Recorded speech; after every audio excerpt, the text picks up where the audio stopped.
Good morning. How are you?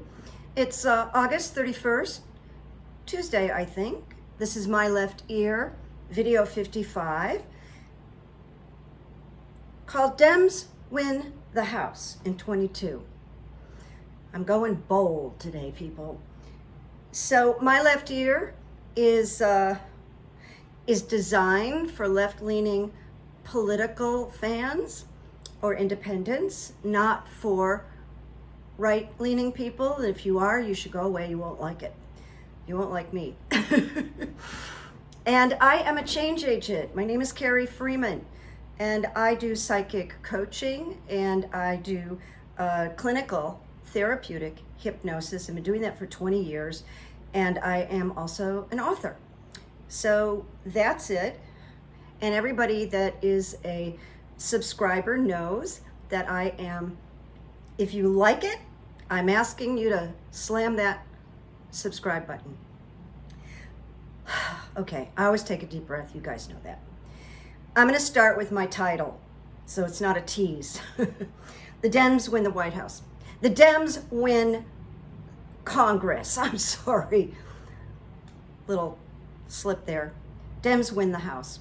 All right, so I did runes because if the Republicans win the House, it's going to be pretty bad for the Democrats, okay? So I got, my impression from the runes is that, yeah, there's a really strong chance that the Dems will win the House. Part of that is because we're going to unseat some people. They're going to be involved in the insurrection. They're going to be asked to resign, and it's going to leave openings. Okay? And that's where I think it's probably going to come from. And also, with all the investigations, the more it becomes public about who's been crooked and scheming and all of that, that's going to affect especially the independents. All right, so what I got was, with the runes, I got the rune of protection, and that signals new opportunities and challenges, of course. The challenges are typical of the new opportunities. That's no surprise. It talks about timely action, correct conduct, and I think right now the Democrats are, with this commission, are just really being classy. So correct conduct. It's about protection, okay? This rune is the rune of protection. And it tells us, observe the difficulty, you will progress. Know that. That's the message of the first rune. The second rune is signals, which is reversed position. And reversed is not always bad. It's just information. So it says you may be concerned over failed communication. Well, we've got failed communication between the Democrats and the Republicans already, so that's not a big surprise. A sense of futility may overwhelm. But then it says this is the moment for cleaning out the clogged well. So that would, like, if we got rid of Marjorie Taylor Greene and Jim Jordan and, you know, all of them, I can't go through the laundry list of names. They're clogging the well. So that's positive. And then the last one is the rune of initiation, but it is reversed. And it says there's a counsel over expecting too much. But it does say then, old ways have come to an end. Old ways have come to an end, and you cannot repeat the old. So this was a very interesting read for the runes, and I'm going to hold to it. And if it doesn't happen, you know, you'll throw stones at me. We'll make a date and you'll throw stones at me. But I've been feeling this before I even threw the runes. I've just been feeling it. And no matter all the talk about, oh, they're going to lose the House, and I'm not convinced of that, people. Okay? Just remember that. Now I'm going to talk about Joe Biden for a minute from My Left Ear. I'm going to go back a couple of years. Before I ever opened this YouTube channel, like you, I've been, like most of you, I've been a fan of Linda G, and I set up a reading with her. It took a long time to get the appointment, and then we read. And the minute we got on the phone, Linda said, "Oh, you're psychic. You're very psychic." And I said, "Yeah, I am. A little." And she said, "Well, let me ask you a question."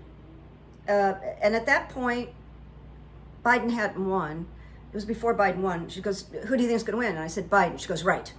And she goes, "How long do you think he's going to stay? Is he going to do 2 terms?" And at that time, I said, "No, I think he's going to do 4." And she said, "Me too." So now we're going to cut back to this week. I'm in the kitchen the other night, and it just hit me. The way this stuff comes into my left ear sometimes is so fast. And I went, "Oh, he's doing 4 years. He's not going to do 8 years." So everything he's choosing to do is not to try to get reelected. And that's where you get your most honest behaviors and choices. And I went, wow, okay, that's interesting. Well, the next day after I had that boing, Linda G posted, I didn't copy it, but she said, "Listen, I want everybody to know he's just going to do 4 years, and everything he's doing is to get as much done as he can." And I went, okay, we both agree. So I'm just sharing that with you, and we like Linda G a lot. Hi, Linda. All right, so a couple of more things about Biden that I just want to celebrate, okay? 2 days ago, the stock market hit an all-time high. An all-time high. And Trump had been claiming over and over that the market would tank under Joe Biden. I don't think so. I think he brings hope, even to the Wall Street. And in Afghanistan, this was the biggest airlift evacuation in the history of mankind. I mean, just let that sink in. Joe Biden's guts, his belief that this is the right thing to do. Biggest airlift. He can claim that. And then I do believe regarding Afghanistan, there's going to be more terrorist groups that are going to gravitate there. So it's going to get pretty messy. More to come on that. I don't have any details, but that's what it feels like. Now, I did runes again. I did just two rune stories today. And the second rune was, will history be kind to Joe Biden? The answer is yes. So the first rune was really interesting. I got the blank rune, which is sort of mysterious. There's nothing on it. But here it is. The blank rune, total trust. Exciting evidence of his most immediate contact with the divine. Now, if you're reading the book, it says your most immediate contact with the divine. But because I'm asking about Joe, I'm saying his most immediate contact with the divine. And it says, all of one's fertile dreams are held in the blankness. So there's this extraordinary potential in the blank rune. It is, this is the convincer, it is the path to karma. So obstacles from his past become his gateway. I mean, I've got 2 more runes that I pulled, but this one sort of tells me history is going to really appreciate Joe Biden from the last month, and probably more. He's got more to do. The infrastructure, all that. So then the second one is signals. Again, it's come up a couple of times today, but it talks about new opportunities. It's true protection. That's the meaning of this particular rune. And it says, you will progress, okay? Then the last rune is 2 X's. I did not pull them today to show you, but it's 2 perfectly matched X's, and it represents partnership with the divine. Now, Joe is a spiritual man, and he's a church-going man. So this really made sense to me. Partnership with the divine is at hand. Union with the divine, and it says God enters into equal partnerships, and this rune signifies freedom. So he's going to be thought of very well in the past. So I just want to share that with you. I've been worried about him, and I don't claim to know everything about the ins and outs of Afghanistan and the planning. And so I thought the other day, well, you know, if you were friends with a heart surgeon, you wouldn't be giving the heart surgeon advice on what to do with a certain valve. And so there's so much I don't know about a 20-year history in Afghanistan. I know that it's really good we're out. I hope all the dogs were rescued, by the way. There were false reports that we left service dogs there, and we did not. Thank God, right? Because I know you all love dogs too. All right, so there was an article in Salon magazine. I think that's an online, totally. And my left ear agrees with this.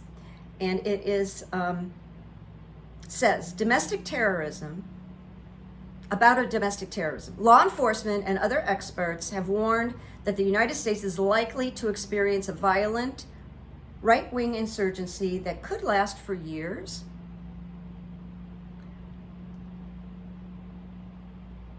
I'm sorry, I thought my video stopped, so that's why I paused. It didn't. Okay, sorry about that. The FBI and Department of Homeland Security have warned that white supremacists are now a greater threat to the U.S. than Islamic terrorists. It's a very good article by Chauncey De Vega. I have to agree with this. And you know, probably over a year ago, I was tweeting and I was calling Trump and his minions domestic terrorists before anybody was saying that. But that's what I saw, that's what I felt.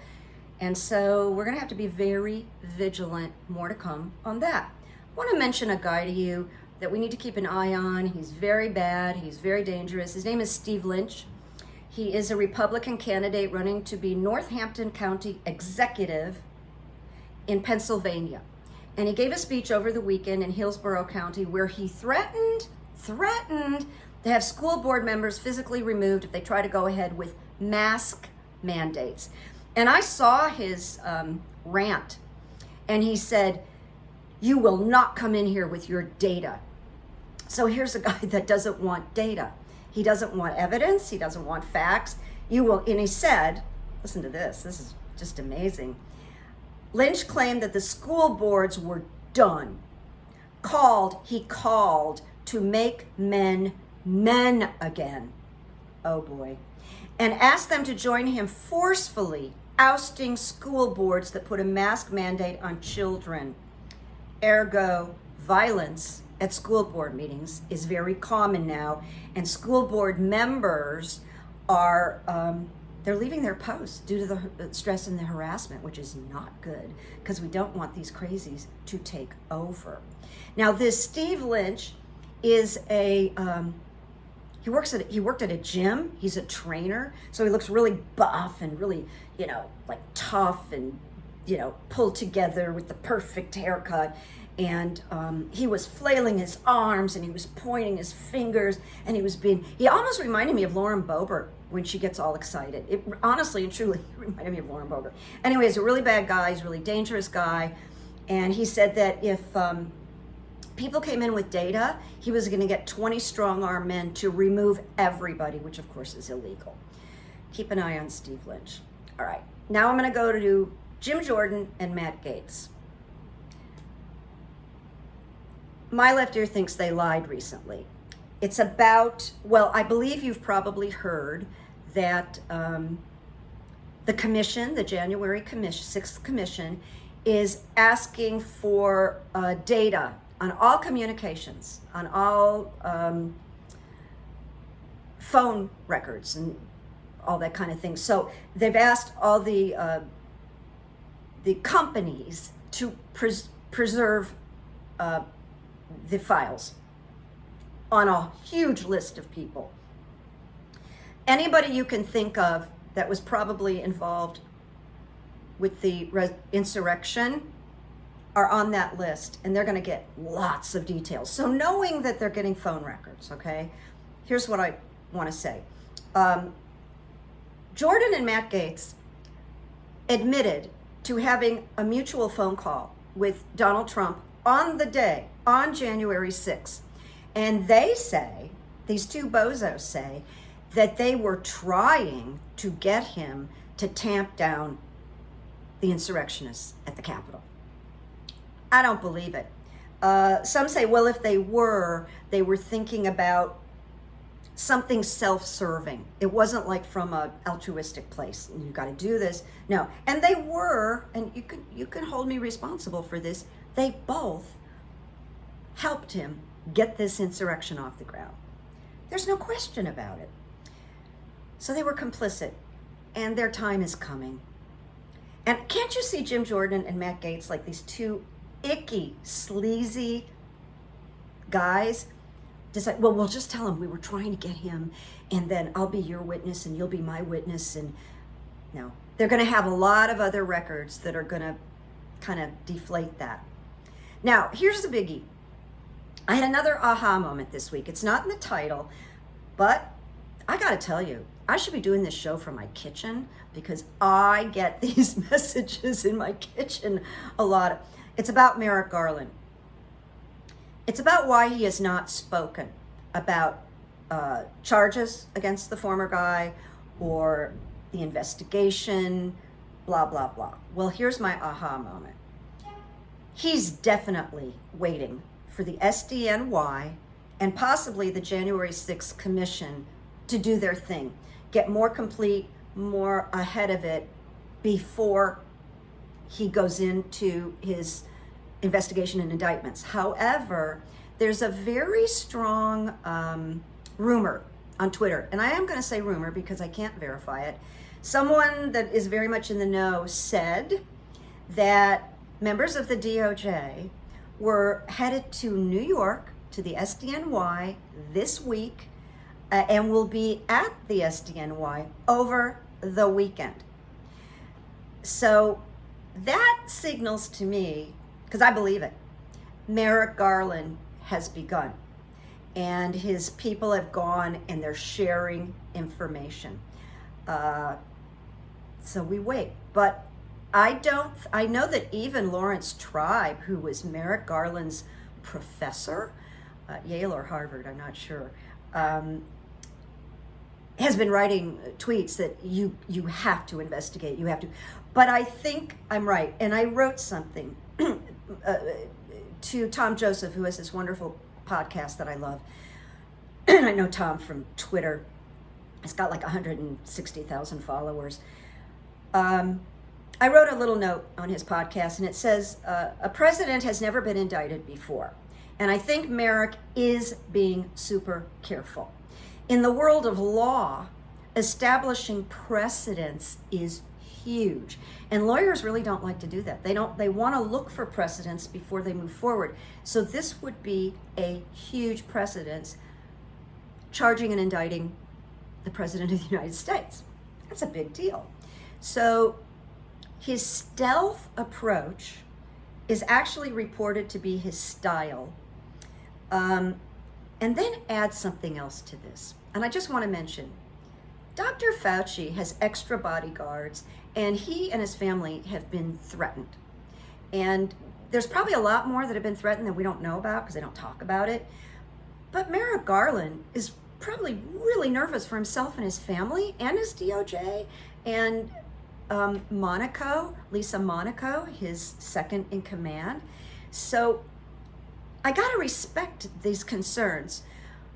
It's not in our desired timeline, but a lot is coming. Count on it. And then I named a whole bunch of people that are addicted to Trump's rat pack. It's kind of good, isn't it? Well, they're all kind of eating each other. They're all kind of cannibalizing each other and turning on each other, which I think others predicted. So we've got Stone and Bannon are now enemies. Giuliani and Igor Furman, enemies. Alex Jones, who contributed $500,000 to the insurrection, to setting it up. His assistant was arrested. Now, that's significant because they'll do that to get the assistant to flip on the boss. So Alex has some stuff coming. And a best friend of Jared that got a pardon from the president over something really small. So it had something to do with harassing his girlfriend and listening in on her conversation, something like that. Anyway, he got arrested, but really it's about, tell us about Jared. That's what they want. And then Tom Barrack, the Middle East liaison, who's a multimillionaire, who's in leg irons in Aspen, Colorado, at his estate. He's gonna flip also. He was like best friends with Ivanka and Jared and Trump. No, he's gonna do whatever he can to save his life. So they're all cannibalizing each other. You know, kindness on the streets. I thought, oh my God, I don't think I have a story for this week, but I found a story and I'm just gonna read it to you. It's really sweet. This was written by a woman. She said, when the supermarket clerk tallied up my groceries, I was $12 over what I had on me. I began to remove items from my bags when another shopper handed me a $20 bill. Please don't put yourself out, I told him. And he said to her, okay, just want to get this straight. He said to her, let me tell you a story. He said, my mother is in the hospital with cancer right now. I visit her every day and I bring her flowers. I went this morning and she got mad at me for spending my money on more flowers. She insisted that I do something else with my money. So here, please accept this. It is my mother's flowers. And she accepted it.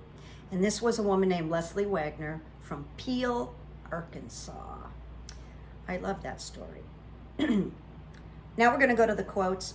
And by the way, I'm thinking seriously of just doing a longer meditation for you all this weekend. Just the meditation. I didn't do it very long last time.